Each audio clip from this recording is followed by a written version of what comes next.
If you've ever found yourself scrolling through social media and feeling empty, or if you've quietly pulled back from posting, stopped checking your likes, or just lost interest in platforms that used to feel exciting, people around you might have called you antisocial, disconnected, or even a little strange. But here's what they don't understand. Outgrowing social media isn't a problem. It's actually one of the clearest signs of deep psychological growth, and today we're going to talk about exactly why.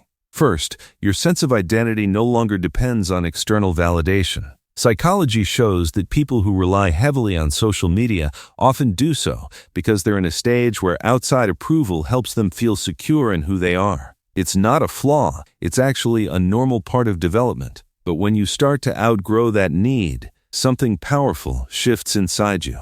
You stop craving the likes. You stop wondering why a post didn't perform. You stop curating your life for an audience. Research in self-determination theory tells us that as people mature emotionally, they move from needing external rewards toward an internal sense of worth that nobody can take away. So if the highlight reel stopped mattering to you, it means you've built something stronger inside, a foundation that doesn't need applause to stand. Second, you've developed a deeper sensitivity to what's real. Here's something fascinating. Studies on media consumption show that heavy social media use is linked to something called social comparison, where we unconsciously measure our lives against the filtered versions of others. But people who outgrow social media often report a growing discomfort with that comparison game. Not because they're bitter, but because they've become more attuned to authenticity. They can feel the gap between what's performed and what's real, and that gap starts to feel exhausting. Think about it this way. If you've ever sat at a dinner table and felt more drawn to the real, imperfect conversation in front of you than to what someone across the country posted, that's your mind choosing depth over noise. That's growth. Third, your attention has become something you protect. Research indicates that the average person spends over 2 hours a day on social media, and platforms are literally engineered by teams of behavioral scientists to keep you hooked. Notifications, infinite scroll, dopamine triggering design, it's all intentional. So when someone naturally starts to pull away from that, it often means their brain has recalibrated. They've unconsciously recognized the cost of fractured attention and begun protecting their focus like a resource. Psychology calls this metacognition, the ability to think about your own thinking. People who outgrow social media have often, without even realizing it, developed a higher awareness of how their mental energy is being spent, and they've quietly decided it's worth guarding. Fourth, you're craving meaning over stimulation. There's a psychological concept called hedonic adaptation. It basically means that things which once excited us stop giving us the same thrill over time. For many people who outgrow social media, this is exactly what happens.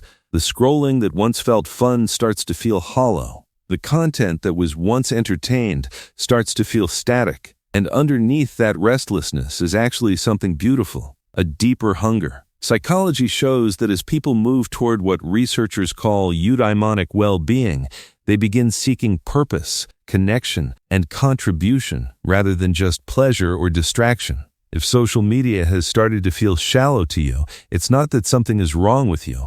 It's that you've outgrown shallow water. You're ready for something deeper. Fifth, your relationships have quietly shifted toward quality. People who step back from social media often find that their real-life connections become richer. And there's science behind this. Research from the University of Pennsylvania found that reducing social media use led to significant decreases in loneliness and depression. When the curated connections fall away, space opens up for real ones. You start to notice who actually calls, who shows up, who sees you beyond a post or a story. Think about someone you know who's quietly left social media. Chances are they're more present in conversations. They ask better questions. They remember the things you told them last month. That's not a coincidence. That's what happens when someone redirects their attention back to the people right in front of them. The world will keep scrolling, and that's okay. But if you felt the pull to step back, to protect your attention,